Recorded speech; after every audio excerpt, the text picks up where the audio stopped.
Welcome, everybody. This is Peter Schiff. It is Friday. Thank God it is Friday. The markets have had a very volatile week. You know, earlier this morning, late last night, the S&P futures were down about 20 points. The markets have reversed. S&P is only down about 5. The futures, the cash index is actually positive, and the Dow is only down about 38 points, which in today's world is pretty much unchanged.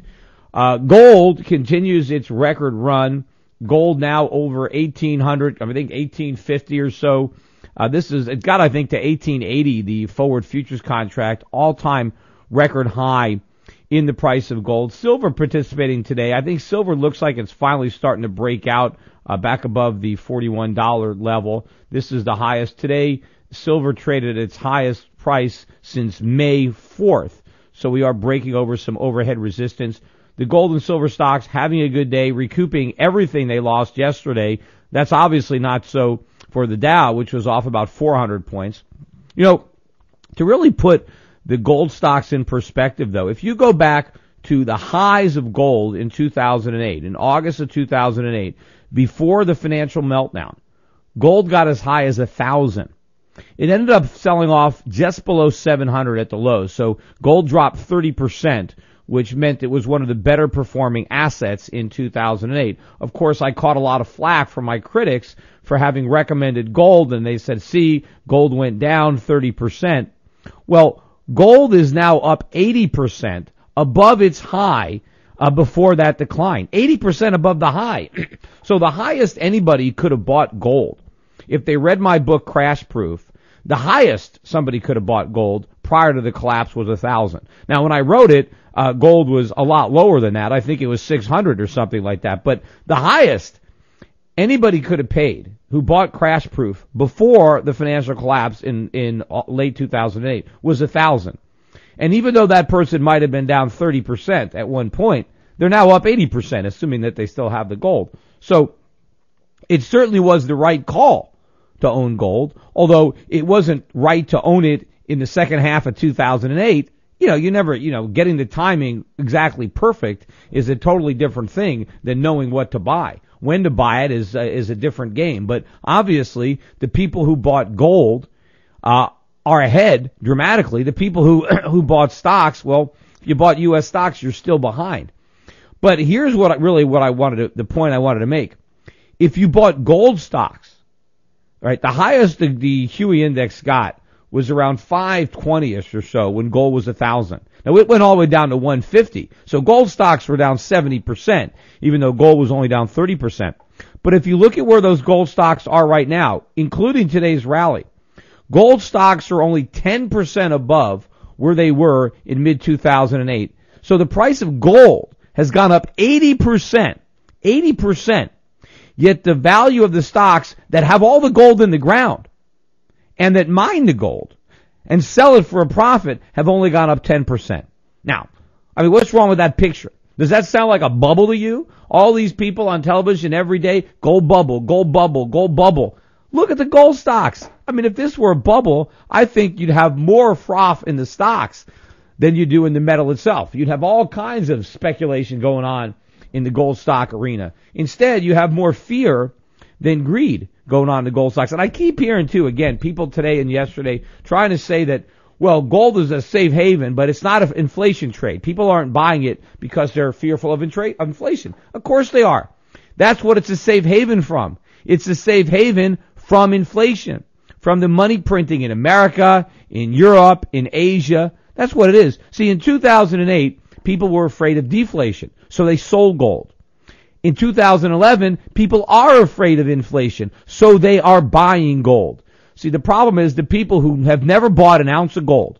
And I was watching, Joe Kernan on CNBC today. I sent him a couple of emails because, I've been telling Joe to buy gold since it was under $500 an ounce. I've been buying it since it was under $300, but I didn't know him. I started going on CNBC and gold was in the fours, so I've been telling him buy gold, buy gold, buy gold. And he still hasn't bought an ounce as far as I can tell. Yet instead of trying to figure out what we know that he doesn't, all he's doing is making fun of the people who are buying gold. Meanwhile, they're making all the money. He doesn't make fun of people who are buying stocks. I don't see him ever making fun of people buying the Dow or the NASDAQ. What's the NASDAQ done in the last 10 years? I mean, if you're going to make fun of anybody, make fun of those people. But don't make fun of the people that are actually making money. Now the question is, when is he actually going to buy gold? Maybe that'll mean that there'll be a pullback. And I am expecting a pullback in the price of gold, although I don't think it's coming yet. My guess would be that gold will get closer to 2,000, and then maybe it'll pull back a couple of $100 to 1,800 or something like that. But I think we've just broken out. So I'm not looking for a big pullback right now, but I think one is going to come. But my gut is it's going to come from higher levels. And I think silver might get back up to about 50. Right now it's around 41. So I think that's when we might get another pullback again. I mean, I could be wrong. I mean, you never know. But that's just my guess on how I feel the market is going to progress. But the fact is, people still do not understand, because they want to try to tell themselves that there's no inflation. Yeah, you can tell yourself that all you want, but it doesn't change reality. And instead of looking at gold at what it is, and I've made this analogy before, it's like a bunch of miners are in the mine, and the canary drops dead. And all they do is try to make excuses that, well, the canary, maybe he had a heart attack, he had natural causes, maybe he had, they instead of getting the hell out of that mine, because, that's why the canary's there. So the gold is the inflation canary. That's what it tells you, right? And instead of people selling their bonds and realizing that inflation is a problem, they're trying to make excuses for why gold's going up, because it doesn't fit their view that there's no inflation. And rather than challenging that view and their thinking and maybe saying, maybe we got this wrong, I mean, maybe there is inflation, instead they simply dismiss gold going up and they try to ascribe other reasons for the rally other than inflation, because of course there can't be any. I read a story yesterday that Hugo Chavez is bringing back $11 billion of gold, right? That belongs to Venezuela, and that gold is right now on deposit in like London or Switzerland or New York. He wants it back in his own country. So it's not enough for him to own gold. He's concerned maybe about confiscation, I guess. I don't know. So he wants his gold home. I mean, and I heard some people on television talking about now, mainstream Wall Street guys saying that, hey, our clients now don't want the ETFs. They want the real deal. They want the gold they can hold, right? They want the real physical, which is what I've been advocating. When I started the Europac, Euro Pacific Precious Metals, and we do the Perth Mint, people always say, well, why are you doing that? Why don't you just buy the ETFs? Well, now people are figuring out that it's better to own it yourself, to make sure that it's yours, to don't trust any counterparties or any exchanges. And that's what more and more people are waking up and wanting real physical gold. And you can have it stored offshore, which makes a lot of sense, which is why we like the Perth Mint program, or you can have it at your house. You can bury it in your backyard. And that's what we're selling at Euro Pacific Precious Metals. Now, also, we got a lot of coverage so far. The Wall Street Journal, Smart Money, the New York Post, all ran stories featuring our latest piece, Classic Gold Scams, that is available on goldripoffs.com. So we're getting some coverage on that. If our listeners can help us out, go and visit, email that link to as many people as you can, so that the people who are buying gold don't get ripped off, that they actually get gold and not some kind of antique coin and making their broker rich. Anyway, don't go away. We've got more of the Peter Schiff Show coming up after this. Welcome back, everybody. This is Peter Schiff here at SchiffRadio.com, and the market is rallying a bit.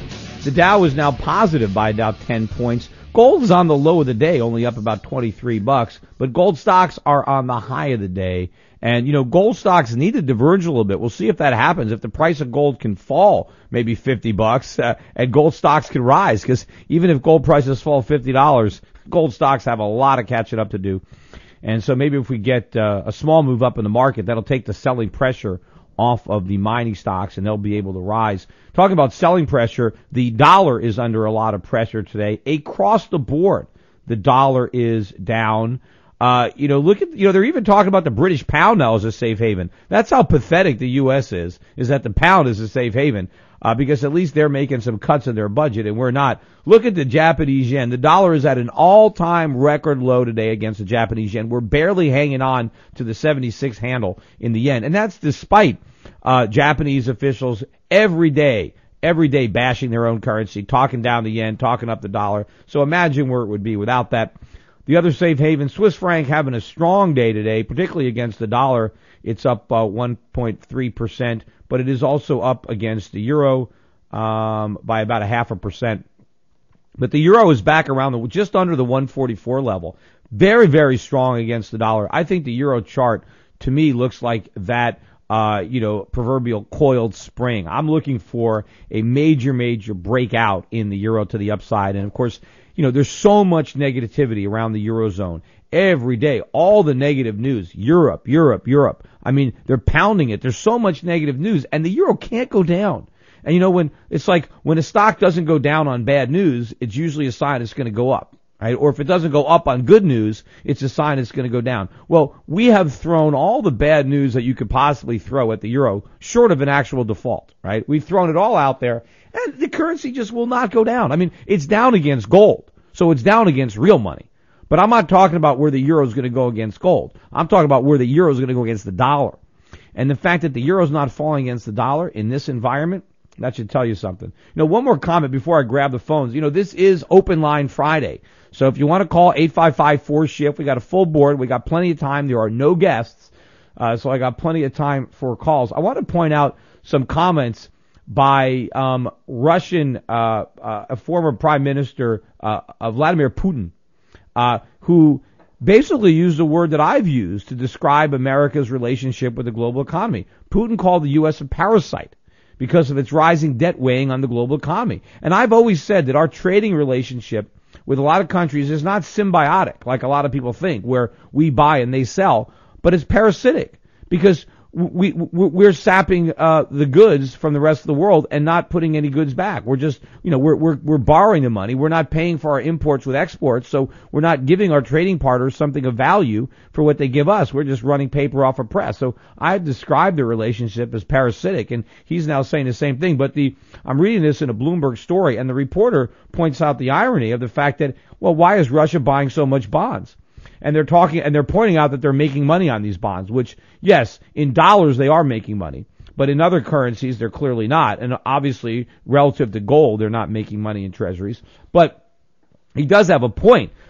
And, it's kind of like if you're a bartender and you're serving somebody a drinks and you're complaining at how drunk he is and that he keeps getting drunk, yet you keep giving him drinks. I mean, maybe you have an obligation if you're going to point out how drunk he is and chastise him for being drunk. Maybe you should refuse to serve him.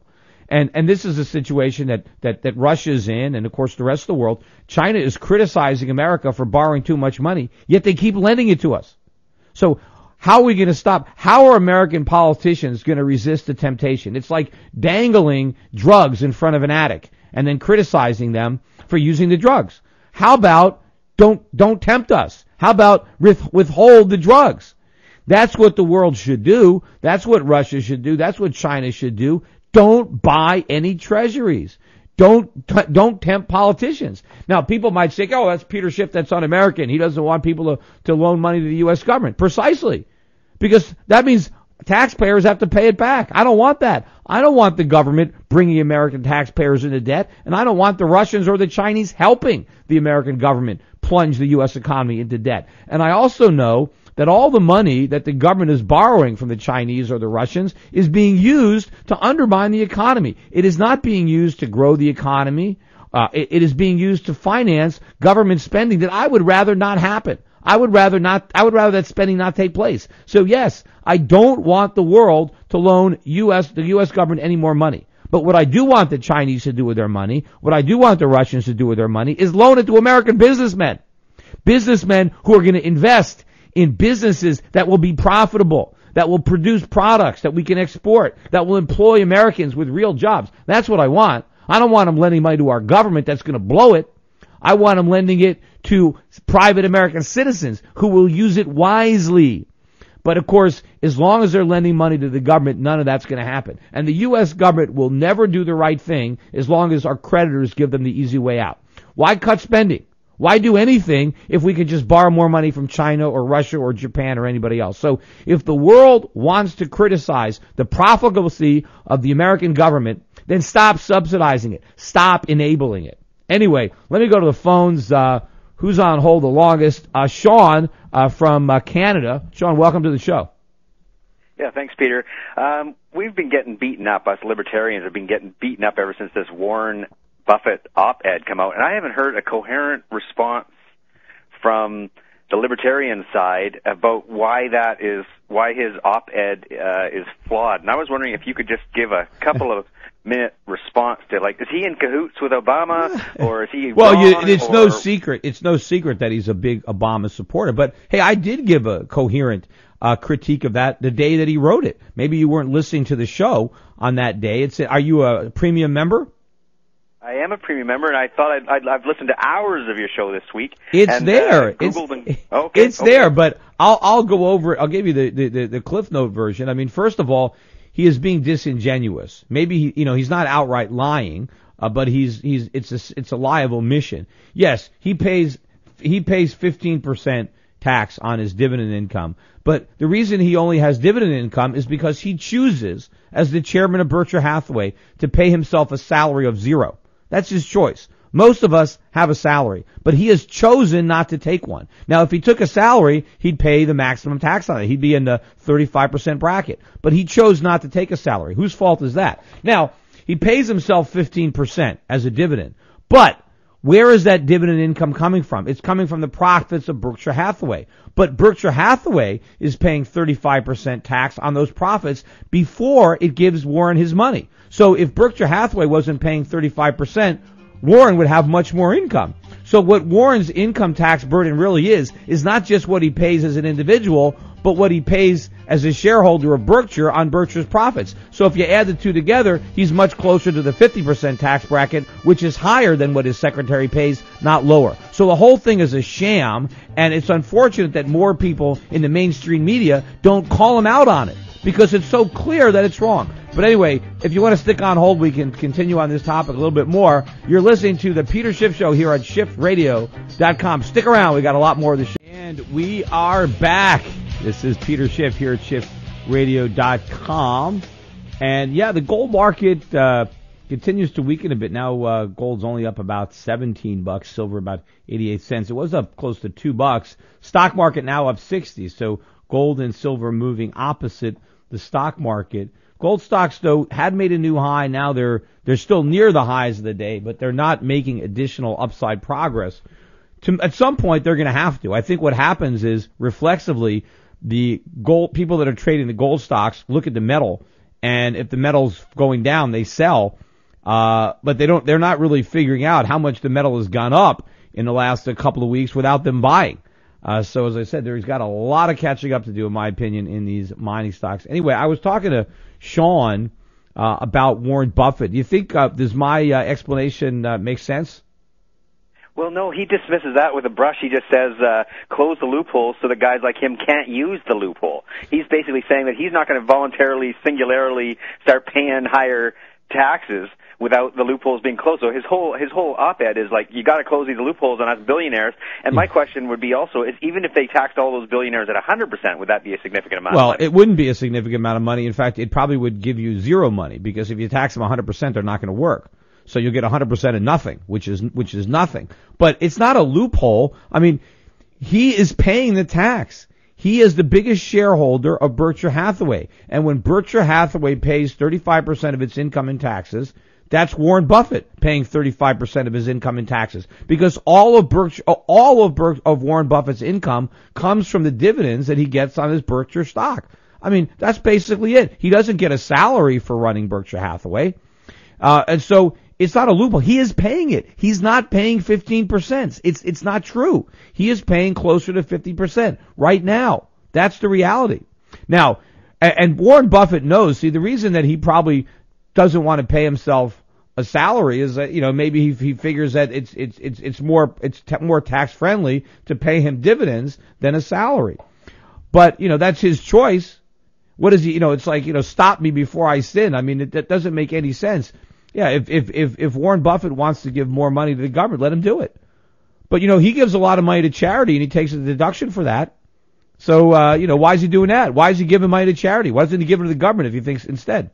Now, I made the point that I think I would much rather have Warren Buffett have money than the government. I would rather Warren keep his money because he's going to use it productively. He's going to invest it or he's going to give it away in a way that actually makes a difference. See, when Warren Buffett gives money to charity, my guess is that the charitable recipients get 90 cents on the dollar.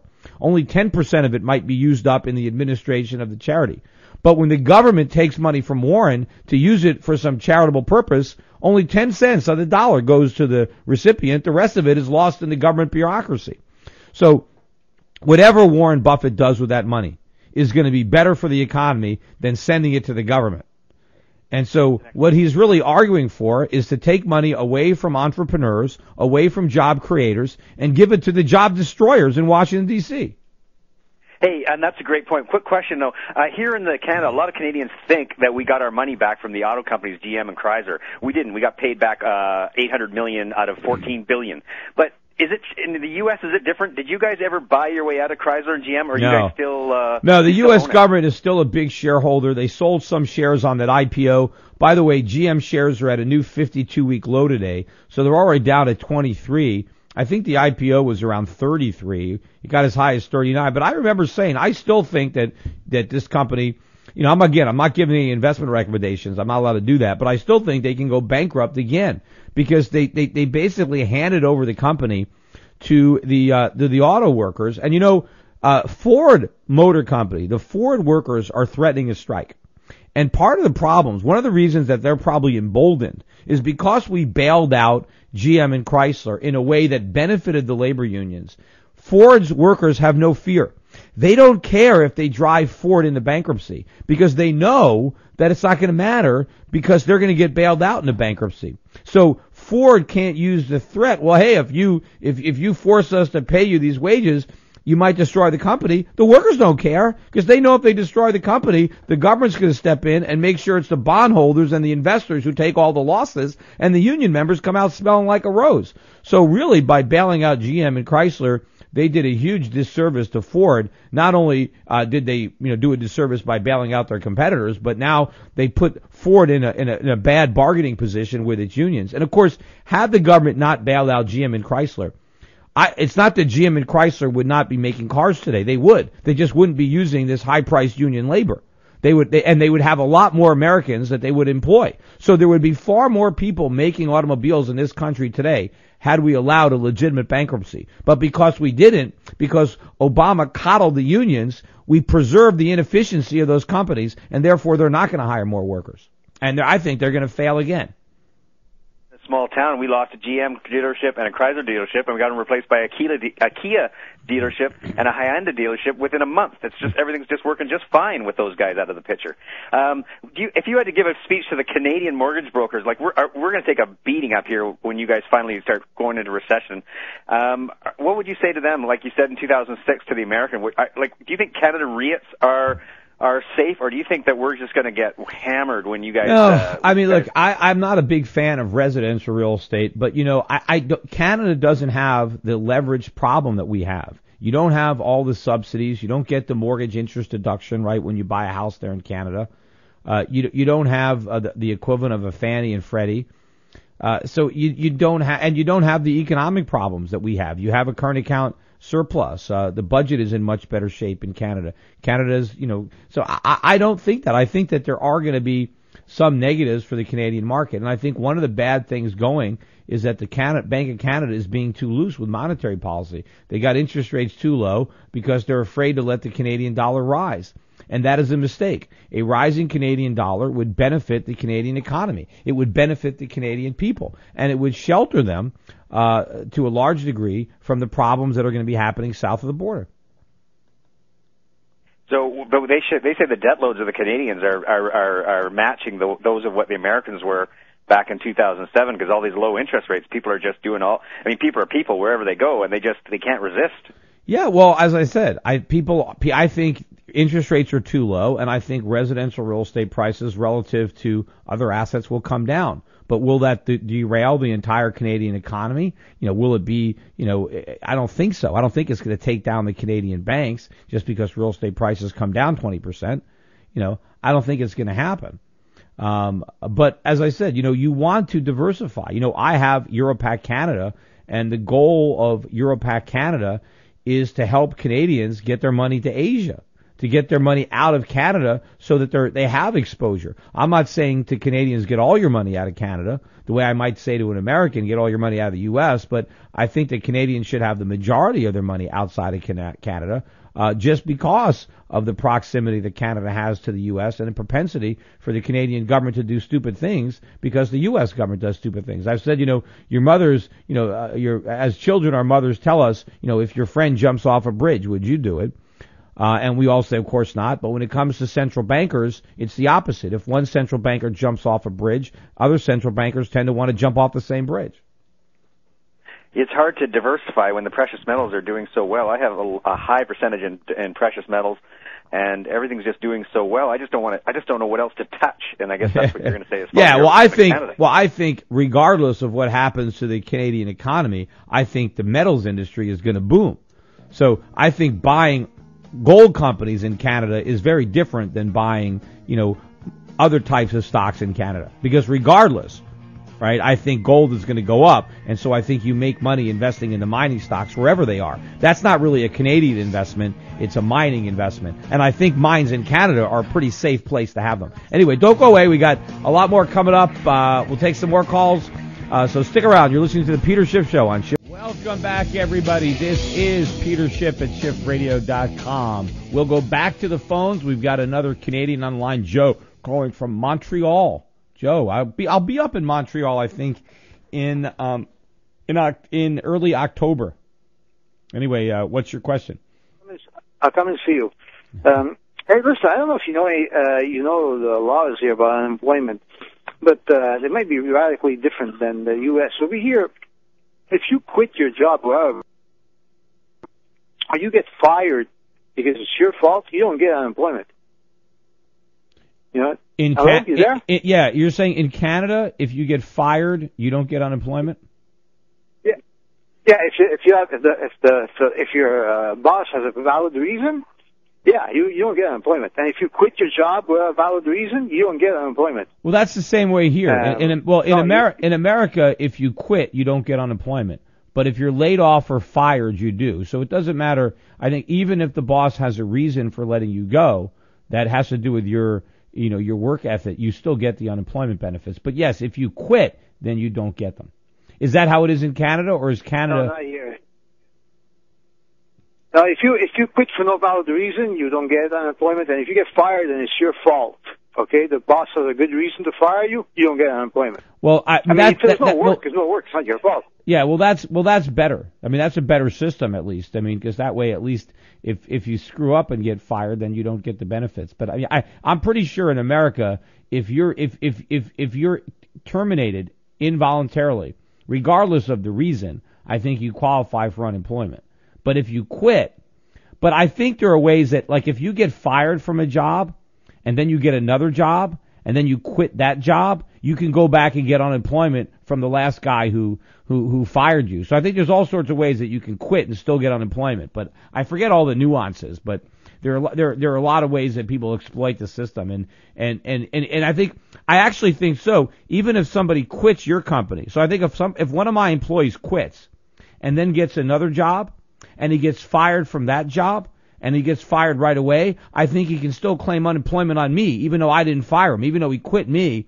If he wasn't at his other employer long enough to qualify or rack up any benefits, I think he can still come back and hit my unemployment account and take benefits from me, even though I never laid him off, even though he quit me. So the whole thing is a racket as far as I'm concerned. Well, at one point, okay, I want to ask you one question, okay? Yesterday, what exactly happened yesterday? I mean, we started off well, okay, and then it seems like we just sold off, okay, talking about precious metal equities, okay? I mean, I'm not selling, okay? If we are few in this field, okay, if we are few buyers in this field, not that many, we're not numerous.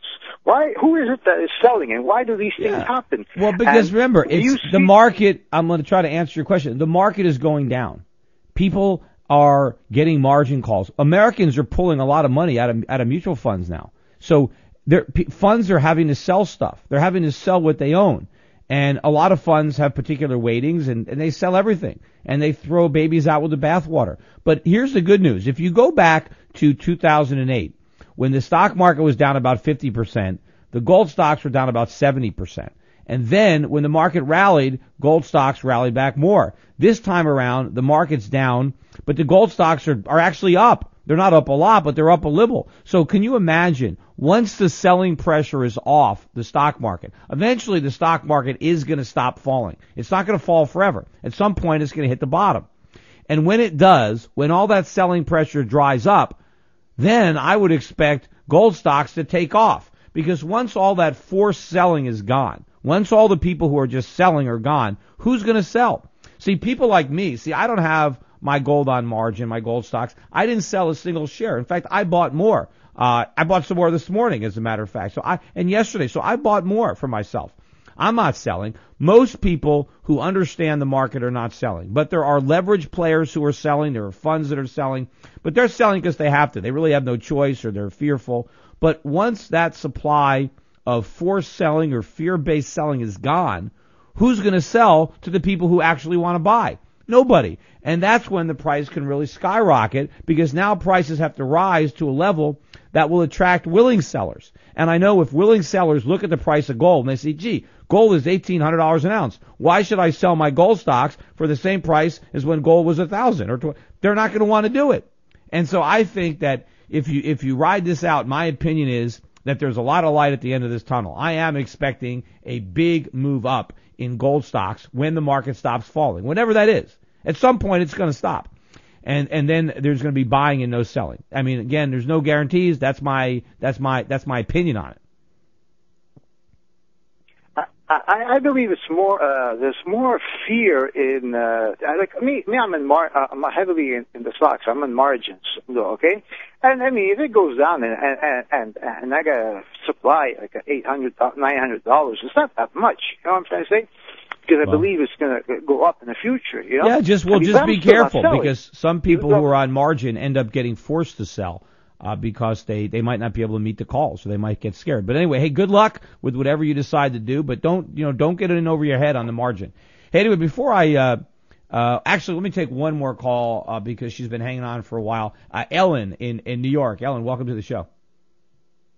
Thank you. Peter, the question I have has to do with this flight into treasuries that goes on when the market sells off. And what I'm wondering is the entities that are selling the stocks and running into treasuries big time, is it possible that these are also the same entities that are buying a lot of the gold at the same time as a hedge against being forced to buy treasuries? Maybe some of it, but I think that the people who are buying gold aren't buying treasuries. I mean, I'm not. I mean, if you're smart enough to buy gold, I don't think you're going to buy treasuries. I think that you've got two sets of people out there. I think the dumb money is buying treasuries as a safe haven, and the smart money is buying gold as a safe haven. But over time, I think the dumb money is going to wise up, and they'll stop buying treasuries and start buying gold. And right now, I think you still have a lot more people buying treasuries. The reason that gold prices are making a bigger move is because gold is a smaller market, so it doesn't take as many people to move the gold market. The treasury market is enormous. But once all the people holding the treasuries realize that there's no safe haven, again, it reminds me of like Wile E. Coyote. He walks off the edge of a cliff and he thinks he's safe until he looks down and realizes he went over the edge, and then he falls. So I think when people really look down on these treasuries and realize that they're not in a safe haven, that they're actually jumped out of the frying pan into the fire, I think the treasury market's going to get killed. And I think the only thing that will prevent the treasury market from getting killed is massive money printing by the Fed to buy those treasuries, which only ensures that the treasuries get killed even more in real terms, because all the money the Fed will have to print to keep the treasury market from imploding will destroy the value of the dollar in which the treasury bonds are denominated. Well, this then kind of leads into the other thing that you were commenting on earlier with China and Russia scolding us, yet continuing to buy our treasuries. I've read, and I'd like your opinion on this, I've read numerous times that China has such large reserves that even though they're trying to diversify out of the dollar, they have such large reserves that they're getting forced to put it somewhere, and we have the largest and most liquid markets, and that's why they keep coming back. Well, actually, we don't, because, you see, the Chinese want to get rid of their dollars, but they can't because there's not enough buyers. So for the perspective of the Chinese, the market's not liquid enough because they can't sell, not without crushing the market. But, yes, it's liquid enough to absorb more buying, but it's not liquid enough to absorb the selling that they really want to do. And so when they come to terms with this, that they're putting their money into a bottomless pit, that they're not going to be able to get it out if they haven't already figured that out. And ultimately, as far as I'm concerned, whatever the Chinese get from their dollars is better than holding the dollars. So they can still buy gold, they can buy silver, they can buy oil, they can buy copper, they can buy platinum.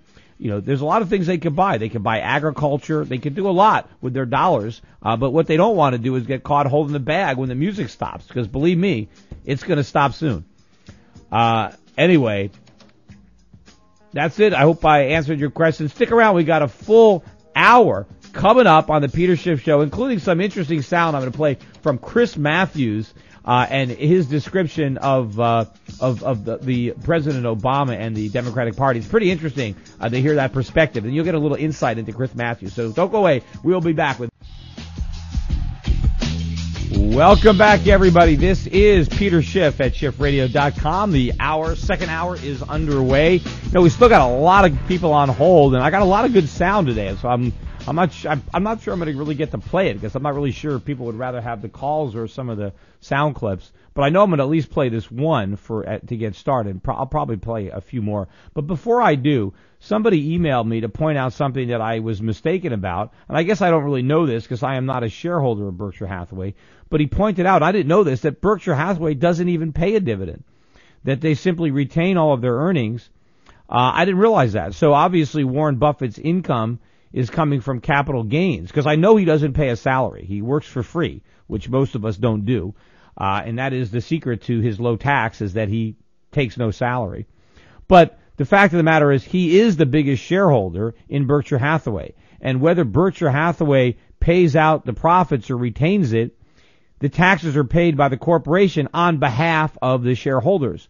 So when Berkshire Hathaway pays 35% taxes on its income, Warren Buffett is paying 35% taxes as an owner of Berkshire Hathaway. So he is still paying a higher rate of tax than his secretary, who I'm sure is not in the 35% marginal tax bracket. That is the top tax bracket. I don't know how well Warren Buffett pays his secretaries, but he is paying that. And the income that he is generating, obviously he's generating that through capital gains.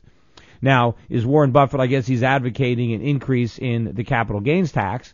And if we do that, then obviously that's going to impact all of his shareholders, because I suppose the reason that Warren Buffett, and this is, doesn't pay a dividend, is because he'd prefer to give his shareholders their gains in terms of capital gains rather than income. Although recently, now with the preferential treatment of dividends, there is no real incentive to do that anymore. But for many, many years, there was an incentive for companies not to pay cash dividends, but to use their cash to buy back shares so that their shareholders could sell stocks and get capital gains income, which was taxed at a more favorable rate than ordinary income. But I didn't realize that, so I'll have to change my Warren Buffett spiel a little bit. But the facts are still the facts, and he is still paying those taxes on that corporate income as a shareholder. Anyway, before I go back to the phones, I wanted to play that one sound clip, at least to get going, that I teased on, to really show you how far left the left really is in the United States right now, at least how far to the left Chris Matthews is, because I think he basically reveals the fact that he's a socialist. And I believe a lot of people in the Democratic Party are in fact socialists, but they'll never admit that. But here is somebody who basically comes right out and does admit it. But anyway, let me play this clip. It's cut number 5. It seems to me, Rick, and I'm a firm believer that word left, as applied and even used there by Alex, is in the world sense, the Democratic Party is really a centrist party. And that's why it's harder to make the points. They're not a hard socialist party. They don't believe in government control of heavy industry and minerals and everything and royalties. They basically believe in mixed capitalism. They believe in some role for the government. They believe in a strong, in fact, dominant private sector. And yet that's a more nuanced position. Obama seems to have a hard time in defending that. So now, according to Chris Matthews, left wing means outright socialist. Left wing means the government nationalizes the resources and controls the entire economy. That's what left means. And so you're in the center if you're not a socialist. That means you occupy the center. See, I thought most Americans believe that both Republicans both the right and the left completely reject that idea of socialism, and that, even if you're to the left, you're still way to the right.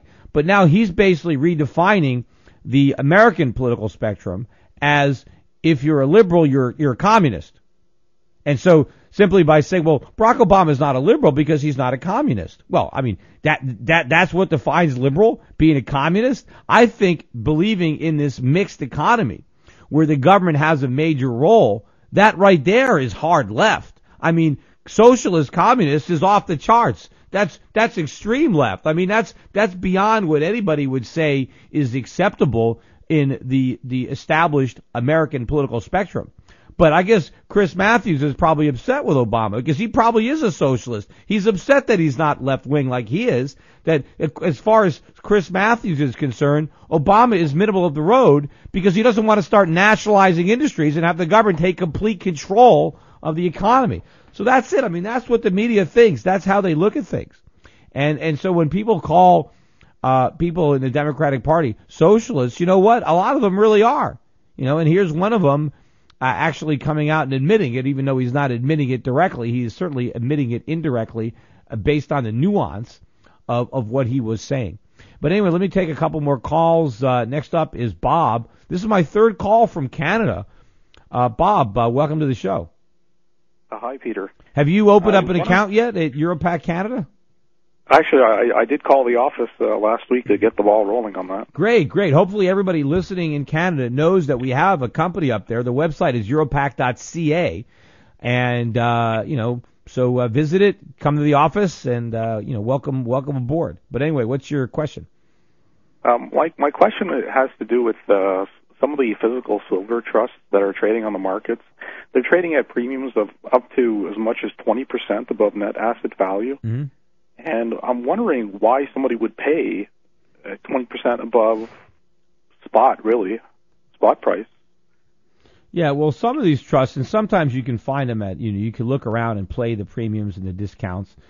But the one advantage to buying a trust that owns silver, and it's a closed-end, and the only ones that will trade at premiums will be the closed-end trusts. The open-ended ETFs don't trade at premiums.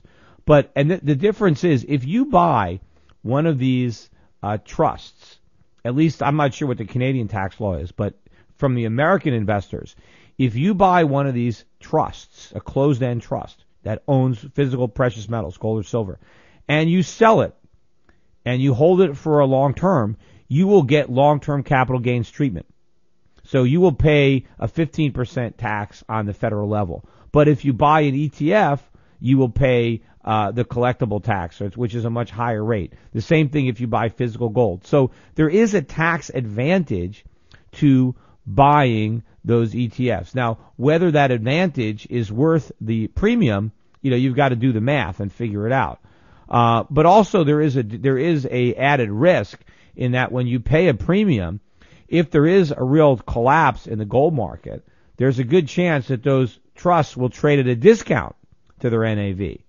So you could exacerbate your losses while, in trying to minimize your taxes. If the gold market really falls apart and everybody's trying to get out the door, you can see those trusts trade at a discount. And so that's one of the risks. When you pay the premium, you can lose more than the decline in the price of gold. If that premium not only goes away, but goes to a discount, then, you're talking, you're really adding insult to injury. Now, the best time, of course, to buy those trusts is when they are at a discount. But generally, to do that, usually you're talking about bear markets. It's hard to get them at a discount, when you got this kind of bull market going on. It just that, at 20% seems like it's a lot. Yeah, what you got to do is, I don't want to talk about the individual trust, but what you got to do is look at that trust. You can see charts of the NAV and the premiums, and you can look over time and try to figure out where is a good point to buy. When is it too high or when is it, low? But there certainly is a place for those kind of trusts. Our clients own some of them when they make sense for their portfolios. But anyway, hey, thanks for the call. We got more coming up, so stick around. You're listening to the Peter Schiff Show on SchiffRadio.com. Welcome back, everybody. This is Peter Schiff on SchiffRadio.com. I'll go quickly back to the phones. I'll take Maria from Independence, Kentucky. Maria, welcome to the show. Hi, Peter. Thanks for taking my call. Thanks for calling. My question is, what do I do in my 401k? I'm 44 years old, so I've got some time, got 20 years. And right now I've got everything in cash out of fear. You can't choose gold in your 401k. I do have gold mining stocks in my IRA, and I have gold through the Perth Mint, but I'm kind of at a loss of what to do in the 401k. Yeah, and there's no way you can transfer any of that money or roll it into an IRA so that you can have more investment options? Not at this time. What we do have available is there are 5 international funds to choose from in addition to 1 global bond fund. Do you recommend just putting the money in those? I mean, I don't know in general, when I talk to people who are in these situations, I know that in the long run, cash is trash, and so you don't want to have a lot of money in U.S. currency. So, yeah, I think what you want to do is you want to take a look at their international products that you have available. International, look at their international stock funds, the international bond funds, and try to find the ones that have the right companies to the extent that you can actually see their holdings and see what companies they're holding and make sure that they're good companies outside the U.S. They're generating their revenues outside. Try to see if you can pick the funds that don't hedge their currency. Some of these international funds hedge to the dollar, which you wouldn't want to do if you wanted to get out of the dollar. But, often there isn't the best alternatives there, but you've got to make the best of a bad situation. And you're going to get more volatility, obviously, if you invest in global stocks. But I think you're better off in global stocks, certainly given your age and when you're likely to be using this money. I think you're better off owning real assets abroad than having a bunch of paper money that, the Fed is, running off the printing presses. Is the global bond fund a good idea? I know you said stay away from U.S. Yeah, well, bonds. It depends on the duration, what bonds are in there. Do they hedge? I don't know the particular fund. You might have an account with Euro Pacific if you're doing the Perth Mint. Maybe talk to your rep. Maybe we can run it by us off air. I kind of walk a fine line on the air with the Europac compliance people, listening to everything I say to make sure I don't actually give investment advice, which I'm not allowed to do. So it's difficult when you ask more specific questions to answer it without running afoul of the regulators. Is Europe safe to invest in? Should I avoid stocks in Europe? Or better than? No, we're underweighting Europe, but I think it's going to be pretty hard for you to avoid Europe in a global a fund unless it's specifically like an Asia fund or an emerging market fund. But, we don't have no exposure to Europe, but we generally concentrate our European exposure in places like Switzerland and Scandinavia. And to the extent that we invest in the Eurozone, we stick to countries like Germany or the Netherlands or Austria. We try to stay with the more solid of the Euro bloc and avoid the problem areas. But anyway, I wish you luck, and maybe we can be of assistance off the air. And hopefully, if you do have an IRA, you have it with Euro Pacific Capital. But thank you for the call. Hey, I want to start playing a little bit of sound. Now, here's one clip from Representative Ed Markey, again, with this nonsense trying to claim, this is on MSNBC, that regulations, this time environmental regulations, create jobs. Complete nonsense. You're cut number 3. Rick Perry and these other guys, they're allergic to science. And too many of the Tea Party people who basically don't believe in science are now controlling a Republican Party that once had a long, rich history. But now it is controlled by the oil industry, controlled by the coal industry, controlled by the industries that don't care how much harm they do to our environment, but even more importantly, to the health of the American people who will suffer dramatic negative health consequences from the policies the Republicans pursue. Yeah, I don't know where that clip was. It's not a clip number 3. What I wanted to play, and I have no idea where that clip is. Oh, now they're saying it's cut 4. I don't know. I'll take a shot, and I'll start cut 4. But if it's wrong, let's quickly cut it off because I don't want to hear another one that's not correct. Go ahead, play. Environmental regulations create more jobs because it drives innovation. There's more investment from venture capitalists into trying to invent the new technologies, which we use here in the United States, and then we export around the rest of the world. What's really going on here is that there's a contest amongst Republicans as to who can be the most anti-environment. For Republicans, EPA stands for every polluter's ally.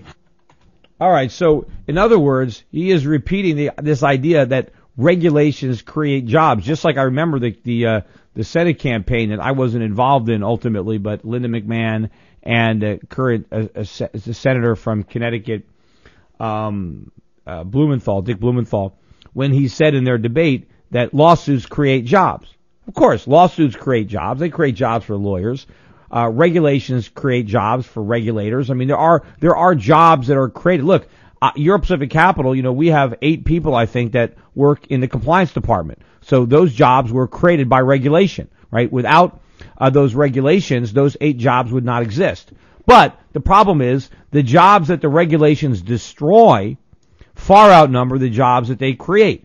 More importantly, the jobs that they destroy or prevent from coming into existence would be far more productive for the economy. The public would benefit far more from those jobs than by the smaller number of jobs that are actually created by the regulation. I mean, if it wasn't for all these compliance rules and regulations, I would probably employ at least 100 more people than I do today, maybe 1,000. Who knows how many more people I would employ if I didn't have to have these 8 compliance officers, if I didn't have all these rules and regulations. The fact of the matter is all these environmental regulations increase the cost of running a business. And because they increase the cost of running a business, fewer businesses exist, and those that exist are smaller than they otherwise would be, and they employ fewer people. Now, does some of the environmental regulations help improve the environment? I'm sure that they do. But I think the vast majority do not. And I think that the incremental benefit that they might have in a slightly better environment are more than outweighed by the massive damage done to the economy in pursuit of a minimum benefit. Anyway, let me grab another call. I will go to Eileen in Stamford, Connecticut, who I believe has called the show before because I recognize the name. Eileen, welcome back. Oh, hi. I wanted to correct you on the dividend from Berkshire Hathaway, but apparently someone already did that. But I also wanted to tell you that the Wall Street Journal on Wednesday had a large editorial called Warren Buffett's Tax Dodge, and it pretty much criticizes his approach. And the final sentence says, if he's worried about being undertaxed, we suggest he simply write a big check to Uncle Sam and go back to his day job of picking investments. I agree. He should just write a big check to the government, but he doesn't want to because he knows his money is better spent by him, either invested or donated to the charities of his choice. Anyway, hey, thanks for pointing that out. Hey, everybody, don't go away. We have another full half hour coming up here on the Peter Schiff Show on SchiffRadio.com. Welcome back, everybody. This is Peter Schiff here at SchiffRadio.com. And before we go back to the phones, let me play a little of the economic nonsense, that passes for legitimate thought among mainstream economists. This time coming from Robert Reich on, I'm not sure where was he speaking, on the Ed Schultz show. No wonder. Anyway, here is Robert Reich explaining how he thinks we get the economy going. This is cut number 10. It's Economics 101. I mean, when you have so many, 25 million people working part-time or looking for jobs, when you have so little consumer demand, and consumers are 70% of the economy, when businesses are not hiring because they're not customers, you've got to have government there as the spender of last resort, even though, yes, you want to get the long-term debt under control, but unless you get growth back, that long-term debt is going to be worse and worse and worse as a percentage of the national economy. So it makes absolute economic sense for the president to to stand for something and demand something that is bold in terms of a jobs package. Well, he's wrong about it making economic sense. It makes no sense whatsoever. But unfortunately, he's right about it being Econ 101 at most U.S. universities, because this is the kind of Keynesian nonsense that gets passed as legitimate economics to freshman econ students. See, the thing is, Reich is right about the fact that Americans aren't spending. It's not because they don't want things. They're too broke to afford them. So Americans are broke, and so it makes sense that they're not spending. That's a good thing, right? They need to save. But what Robert Reich is saying, that therefore the government should come in and spend for them. But spend on what? What are they going to buy? The government spending doesn't produce anything. There's no production equated with that spending. So if the government just prints money and spends it, all it does is drive up prices. It's not creating anything. It's not adding anything to the economy. There's no production associated with that demand. There's just inflation. And so prices go up. You're not going to create prosperity. And at the same time, Robert Reich is saying the long-term deficit is a problem, but in the short run, we got to make the problem worse in order to solve it. That makes no sense whatsoever. He says if we don't go deeper into debt, the economy won't grow. Well, then debt is good for growth. And if debt is good, then why is he worried about the long-term debt? See, again, it's like saying I'm overweight, I need to lose weight, but so I should gain weight first, and then I'll lose weight. Well, isn't it harder to lose weight if you gain it first? If you want to lose weight, isn't it better to just not gain any extra weight and just lose the weight from where you are right now? If debt really is a problem in the long run, it's a problem in the short run. And running up more debt in the short run doesn't solve that long-term problem. It makes it worse. But I guess only somebody that took econ courses in an American university can get something so simple completely wrong. Anyway, I'm going to go back to the phones. Next up is Greg calling from Phoenix, Arizona. Greg, you're on. Hey, Peter, thanks for taking my call. I have two questions for you. The first one is, a couple weeks ago, the Bank of New York Mellon announced that they're going to start charging fees for cash deposits for their large institutional investors. And I think that anything over $50 million, they're going to charge 13 basis points on an annual basis. My question is, Unfortunately, that leaves me out. I don't have $50 million on deposit in any banks, but what is the fee, though? I mean, how much? It's 12 basis points? 13 basis points is the fee, but my question is, why wouldn't the per bank year? Just want to park that per year? Yeah. Why wouldn't the bank just want to park that with the Federal Reserve in terms of excess reserves? Because the Fed's paying 25 basis points for excess reserves. Well, I guess what they're doing is if you're a too big to fail firm, and see, I made this point the other day where I'm putting a lot of my money over at Bank of America, even though I think Bank of America could fail, right? But the reason I'm putting my money there is because I know that if they fail, the government's going to make me whole. And so rather than finding a smaller bank that is more solvent, I'm deliberately putting my money in an institution I think is insolvent. And so what I think that these big banks are doing now that they've got this too big to fail backing, is you now can't lose if you put your money in one of these banks. So the banks feel, hey, since we now come with this guarantee where you can't lose, we're going to start charging for that. Because after all, if you have $50 million, where are you going to put it? I mean, you can't shove $50 million under your mattress, even if you get hundreds. So you got to put it in a bank. And so what these big banks are now doing, because they have this implicit or now explicit government guarantee, they're able to charge for the fact that no matter how risky they are, no matter what stupid thing they do, if you give them $50 million, you're going to get it back. And so now they're able to charge you for it because people want that protection, And this is, again, it's another consequence of what the government is doing. I would think that would put them at a competitive disadvantage because State Street isn't doing it, and some of their big competitors aren't charging. So I would think that would discourage. Maybe, but maybe some of these larger banks are going to start to do it. I don't know, but obviously, look, I'm sure that they did some research into this, and they obviously don't think they're going to lose all their deposits, or they wouldn't have done it. They argue that basically the reason they're doing that is that the FDIC insurance premiums are increasing, but it's like, how much can you FDIC insure on $50 million, right?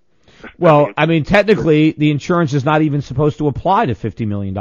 It's way beyond the cap, But the problem is the government ends up making everybody whole. We talked about that with a guest earlier in the week, that whenever a bank fails, the government pays all the depositors, even those that had balances that exceeded the insurance limits. My other question was, do you think that the reason why many people can't see bubble and treasuries is because of that inverse relationship between yield and price? And when we talk about treasuries, 99% of the time people are just discussing the yield. And so everyone's got their bubble radar out and they're looking for something high, high, high. And when we talk in the context of treasuries, it's always talking low, low, low. Yeah, well, the yield is low, but the price is high. And so the price of treasuries have been bid up. That's what makes the yield so low, is because you have to pay so much to buy the treasury. But it is a bubble. But I describe it as a government bubble. It's not just treasuries. It's a bubble in government. And the bubble in the bond market is help fueling the government bubble. But the government is where all the resources are now going. You know, during the stock market bubble, resources went to the internet companies, the .coms. During the housing bubble, resources went into housing. All the resources now are going into government. And the whole thing is an unsustainable bubble. And you can see government bubbles bursting all around the world right now, in Europe, and they're going to burst here in the U.S. It's just that we have the luxury, or, you know, depending on how you want to describe it, we're able to borrow a lot more money than these other countries. So we're able to postpone the day of reckoning longer, but ultimately we're going to have a lot more to reckon with. But because we were able to borrow so much for so long, we've dug ourselves into a hole that I think is far deeper than any of these other countries. Yeah. Well, it just kind of blew my mind because I was having a conversation with one of my friends the other day, and I was arguing we're in a treasury bubble. He was arguing we're in a gold bubble. And his comment was, how can we be in a treasury bubble if treasuries are at all-time low? And it just was like a light bulb. Yeah, well, you tell them the treasury prices are at an all-time high. That's why the yields are at an all-time low. And again, you know, far more people are owning treasuries. In fact, all the Americans that probably pulled their money out of the stock market, we had record outflows from, or I don't know if they were records, but very high outflows in the last couple of weeks from mutual funds that invest in the stock market. Now, most people, when they pull their money out of the stock market, they put it into a money market fund. And that money market fund now goes and buys treasuries. So, you know, there is a lot of buying. There are a lot more people buying treasuries than are buying gold. You know, so, I mean, treasury ownership is widespread. Very, very few Americans own gold. And pretty much all of the TV talk show hosts make fun of the people who are buying gold. Whereas, you know, they don't make fun of the people buying treasuries or buying stocks. So, hey, you know, as far as I'm concerned, it's the antithesis of a bubble. It might be a bubble eventually. Maybe by then your friend will be buying. But we got a ways to go. Anyway, hey, thanks for your call. We will be back with the final segment of the Peter Schiff Show, so stick around. Welcome back, everybody. This is Peter Schiff, and we are at the last segment of the show, the last segment of the week, and it has been a very, very eventful week. It's been a very eventful 2 weeks ever since S&P did the right thing and downgraded U.S. credit rating. Of course, it did the wrong thing in that it waited too long and didn't downgrade enough, but at least it moved in the right direction, albeit if too timidly. But anyway, before I go back to the phones, I want to play one final clip. This is President Obama at a town hall meeting speaking with a youngster who is asking about ways to soak the rich, and Obama signs right on board, yet let's sock it to him. Here he is, cut number 7. As the law stands right now, we are only taxed on the first $107,000 that we make. Right. That means every dime that I make is taxed for Social Security. Right. But that means that people like Mitt Romney only pay into Social Security on the first 1/10 of 1% of what they make. Right. Can we look forward to you telling the Republicans that it's time that the wealthy pay their fair share? Well, the first, this is a very well-informed young man here. You're exactly right that the way the Social Security system works, there's basically a cap on your Social Security. Yeah, well, I mean, first of all, you can't call it fair because there's also a cap on your benefits. So part of the reason that they don't make you pay Social Security taxes on all of your earnings is because the benefits are capped. So if somebody earned $107,000 a year and another person earned $10 million a year, and they both paid Social Security taxes on all of their income, they would both get the exact same Social Security benefits. So is that fair?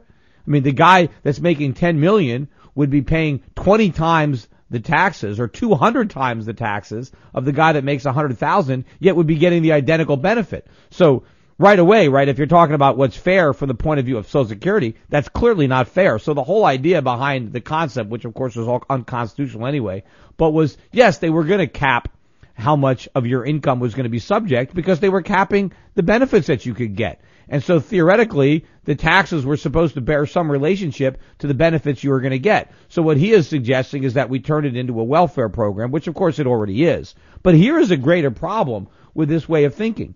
If you do apply the Social Security tax to 100% of the income, that's an additional 12 percentage points on the marginal rate of tax. Now, you already apply the 3% Medicare tax to 100%, so that would mean 15%. So my bracket, which is going to go to 39% when the Bush tax cuts expire in a year, so assuming they expire, I'm in the 39% plus 15, I'm in the 54% federal tax bracket. And that's assuming that there is no increase in income tax. And of course, none of this would affect Warren Buffett unless, of course, you applied the Social Security tax to interest income and capital gains, because Warren Buffett, again, takes no salary. So simply increasing the amount of wages subject to Social Security would not impact Warren Buffett, but it does impact me. So it brings me to the 54% bracket. When you throw in my state of Connecticut taxes, although maybe I would have moved to Florida by then, but assuming I'm still in the state of Connecticut, that puts me in a tax bracket that would exceed 60%, which means I would be working for less than 40 cents on the dollar, maybe close to a third. So 2/3 of my income would go to the government, 1/3 would go to me. I ain't signing up for that deal. I've already decided that if that happens, I'm retiring. That's it. I'm done. You know, that doesn't mean I'm not going to have any income at all. I mean, I'm still going to have interest income and dividend income because I don't have to work for that money. But am I going to knock my brains out working to keep a third of what I make while the government walks away with 2/3 and does nothing? I mean, that's just going to bother me just on an ethical. I just can't do that. I can't see subjecting myself to that kind of tax load. I mean, I have a hard enough time with the tax burden that exists today, but that is off the charts. And I'll still make investments. In fact, most of my investments will be in some of my offshore enterprises where I'm not actually working, but I'm just funding them because there I'll enjoy a much lower tax treatment than if I actually work for a living. But if you force me to be in a tax bracket that's over 60%, I ain't going to work. And you know what? A lot of other people won't work either. And who's going to suffer from that? Well, the government's, if 60% of nothing is a lot less money than 35% of something. But who's going to suffer? The people that I used to employ, but that I don't employ anymore because I'm not working anymore. Or what about customers? I mean, a lot of other people, when they decide to close up shop because they don't want to pay the taxes, they might have decided, you know what? I already have enough money. I can live the rest of my life on the money I've already earned. I'm not going to knock my brains out to earn any more, so I'm shutting down my business or I'm selling my business, and that's it. And then they can lay off the employees and the customers. Well, they're going to have to find another company. Maybe they'll have to pay higher prices or get less services, and that's what's going to happen. And the whole economy is going to implode if this kid gets his way. And Obama thinks it's a great idea. Anyway, let's go back to the phones. Ash is on hold in Raleigh, North Carolina. Ash, welcome to the show. Hey, Peter, thanks for taking my call. Make it sound like there's a possible John Galt strike in the near future with all these taxes. Well, that's what happened. I don't know. Would you work for 40 cents on the dollar? Not a chance. I don't think many people would. So only if you absolutely needed the money to survive. If you needed the money to survive, you might have no choice. Although you might work under the table, you might evade the tax by working in the underground economy. But if you didn't need the money, you wouldn't do it. But anyway, what's your question? I've been taking a technical analysis class for around a year now, and my instructors are all excited about the Elliott wave grand supercycle. I wondered if you subscribe to the Elliott wave principle. And if so, if you think that we are in the third leg down of the grand supercycle, or Yeah, I don't put much stock in the Elliott wave. I have a lot of respect for Robert Prechter. I mean, we disagree on some things, and I've had him on my show, but, I am not a proponent of Elliott wave. I've been around for a long time, and the Elliott wave has predicted a lot of things that really haven't happened. And, I kind of look at it like Nostradamus is, where people say, look at these prophecies. You can pretty much, make a lot of things fit those prophecies, when you try to bend what's happened, to fit these things. And I think that's kind of what happens. Whatever happens, they somehow can construct an Elliott wave to show that it happened. But I don't see a lot of, before the fact predictions. I see a lot of stuff after the fact where they try to shoehorn it back in and then recreate these waves and show you how it worked. But I think that is I believe in some technical analysis, because I do believe that there are reliable patterns that have a propensity to work over time because they've worked in the past and they tend to work. Although if too many people start to follow them, then they won't work. But I do believe that you can look at trend lines and support and resistance and certain patterns, head and shoulders or wedges or flags or things like that do more often than not work out. But on the scheme of things, I don't think that the Elliott wave is really what's explaining what's going on. But anyway, I think they also don't give enough credit to Ben Bernanke's printing press and what that could do with the market as well.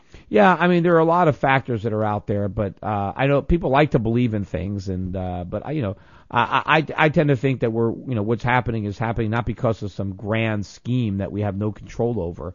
I think we're doing this to ourselves based on the monetary policies that we pursue and the fiscal policies. But anyway, thanks for the call. Next up, I've got Tim calling all the way from Moscow, Russia. Tim, welcome to the show. Hey, Peter. Thanks for taking my call. I got a question about currencies. Let's say you live in Russia and you have access to only a limited number of foreign currencies. Let's say your local bank sells only U.S. dollars, Great Britain pounds, euros, maybe RMB and ruble.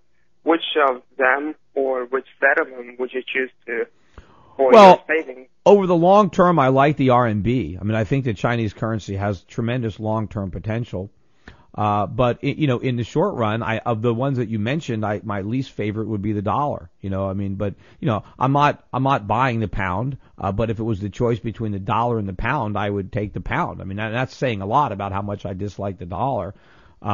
You can have some money in your own local currency in the ruble. I mean, I'm not making investments in Russia. We don't own any rubles ourselves, but I certainly, if I was living in Russia, I would not want to diversify into dollars. I mean, and if anything, if you're not happy with currencies, then buy gold. But anyway, hey, thank you for calling. I don't know if you might be the first person that called up from Russia. I'm not sure. I don't know how many people we've got listening in Russia, but I hope there's more like you. Anyway, feel free to call back again earlier in the show. We've got more time. Anyway, that's it for today. Have a great day. Have a great weekend. We'll be back on Monday with another 2 hours of the Peter Schiff Show, the gold standard in talk radio.